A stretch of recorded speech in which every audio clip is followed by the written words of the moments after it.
Alma chapter 27 book of Mormon में है। अब ऐसा हुआ कि जो लेमनवासी नीफियों से लड़ने गए थे उन्हें बहुत कोशिशों के बाद भी नीफियों को हराना नामुमकिन लगा। वो वापस नीफी की धरती पर लौट आए और ऐसा हुआ कि अपनी हार के कारण अमालेकी लोग बहुत गुस्से में थे और जब उन्होंने देखा कि वो नीफियों से बदला नहीं ले सकते तो उन्होंने अपने भाइयों एंटीनी फाइली हाई के लोगों के खिलाफ लोगों को भड़काना शुरू कर दिया। इसलिए उन्होंने उन्हें फिर से मारना शुरू कर दिया। अब इन लोगों ने फिर से हथियार उठाने से इनकार कर दिया और उन्होंने अपने दुश्मनों की इच्छा के अनुसार खुद को मरने दिया। अब जब अम्मोन और उसके भाइयों ने उन लोगों के बीच विनाश का यह काम देखा जिनसे वे बहुत प्यार करते थे और उन्होंने राजा से कहा कि हम प्रभु के इन लोगों को इकट्ठा करें और चलो जरा हेमला देश में अपने भाइयों नीफियों के पास चलें ताकि हम नष्ट न हों।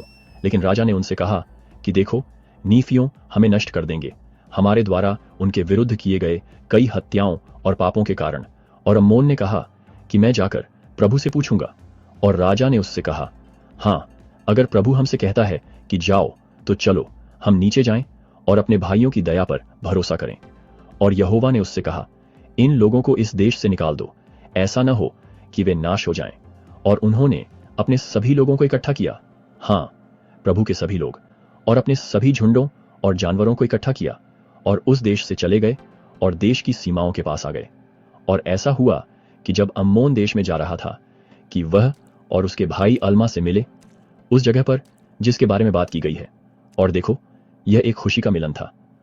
अब अम्मोन का आनंद इतना बड़ा था कि वह भर गया। हाँ, वह अपने परमेश्वर के आनंद में डूब गया, यहां तक कि उसकी ताकत खत्म हो गई और वह फिर से पृथ्वी पर गिर गया। क्या यह अत्यधिक आनंद नहीं था? देखो, यही वह आनंद है जो कोई नहीं पाता सिवाय सच्चे पश्चातापी और नम्रता से खुशी के खोजी के। और देखो, लोगों की आवाज आई, देखो, हम यर्शोन देश को त्याग देंगे जो समुद्र के किनारे पूर्व में है, जो बाउंटीफुल देश से जुड़ता है, जो बाउंटीफुल देश के दक्षिण में है। और यह यर्शोन देश वह देश है जिसे हम अपने भाइयों को विरासत में देंगे। और देखो, हम अपनी सेनाओं को यर्शोन देश और नीफी देश के बीच स्थापित करेंगे ताकि हम यर्शोन देश में अपने भाइयों की रक्षा कर सकें, अपने भाइयों के विरुद्ध हथियार उठाने के डर के कारण कहीं ऐसा न हो कि वे पाप कर बैठें।